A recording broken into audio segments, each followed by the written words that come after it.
je m'appelle Lolita. Collégienne au bas bleu de méthylène. Moi, je m'appelle Lolita. C'est quoi ce petit sourire? Vous êtes content de venir dans c'est sympa. Oui, c'est sympa. Très bien. Alors, l'actu sport, c'est quoi? C'est du tennis en ce C'est du moment. tennis, ouais. Masters 1000 de Miami, donc en Floride, où il fait beau aussi.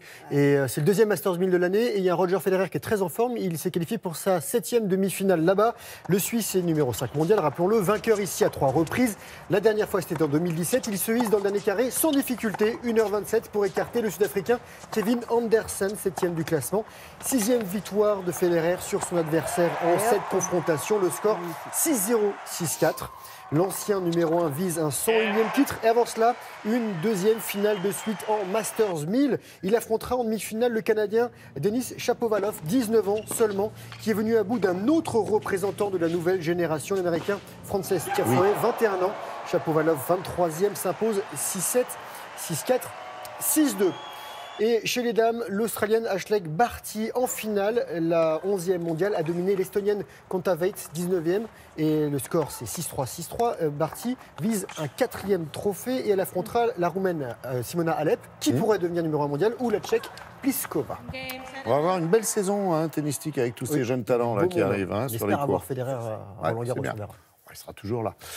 Faites plaisir à Nathalie. Du basket, de la NBA. Alors la NBA, vous savez que ça se passe de l'autre côté de l'Atlantique. Il y aura un match à Paris. On a la date, ce sera le 24 janvier. Vous prenez vos places maintenant. 24 janvier 2020. Voilà, c'est pour vous annoncer. C'est un match de la saison régulière. Ce opposera les Milwaukee Bucks aux Charlotte Hornets et les Milwaukee Bucks jouer cette nuit avec un garçon qui est extrêmement doué. Regardez, il s'appelle Giannis Antetokounmpo. Il est grec du côté des Bucks. Il a été auteur cette nuit de 34 points face aux LA Clippers. Le score 128 à 118. 4e victoire de suite pour Milwaukee en tête à l'Est. Et un autre match outre-Atlantique cette nuit. San Antonio à domicile qui a dominé les Cleveland Cavaliers 116 à 110. Meilleur marqueur côté Spurs. DeRozan 25 points. Les Texans sont 8e à l'Ouest. On va revenir en Europe avec la 29e journée d'Euroleague cette fois-ci. Les Turcs de Fenerbahçe sont allés battre les Italiens de Milan 104-90.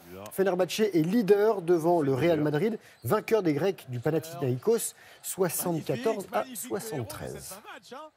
En actu sport, il y a encore du vélo. Du cyclisme avec le Tour de Catalogne et la victoire de Superman. Je vous explique qui est Superman et pourquoi il s'appelle Superman. Il s'appelle Miguel Ángel López, il est coureur colombien. Alors pourquoi il s'appelle Superman? En fait, il y a quelques années, on a voulu lui dérober son vélo. Il l'a défendu bravement. Il a mis les voleurs en déroute. C'est quand même pris un coup de couteau. Voilà, donc c'est un héros. On l'appelle Superman pour ça. Il a gagné la 4e étape du Tour de Catalogne au sommet de la Molina et il dépossède Adam Yates de son maillot de leader du rallye de Corse. Ce week-end, 4e étape du championnat du monde. Ogier vise une 3e victoire depuis le début de l'année.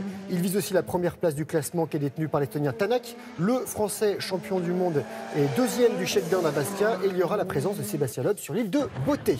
Et on va finir avec du ski. Le Freeride World Tour s'est terminé en Suisse avec l'extrême de Verbier sur l'impressionnant bec des Roses du haut de ses 3223 mètres. Et la snowboardeuse française Marion Arty a dompté les pentes avec un run solide. Elle s'impose en Suisse et surtout, elle s'offre son 2e titre mondial.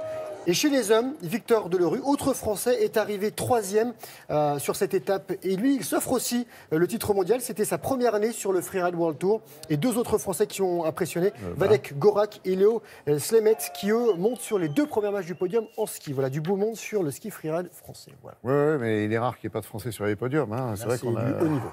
Très, très haut niveau. Merci pour ces images étonnantes, pour ces résultats, bien sûr. Et on a bien noté que la NBA venait en France et que Nathalie Riouet, avis aux amateurs, serait dans les tribunes.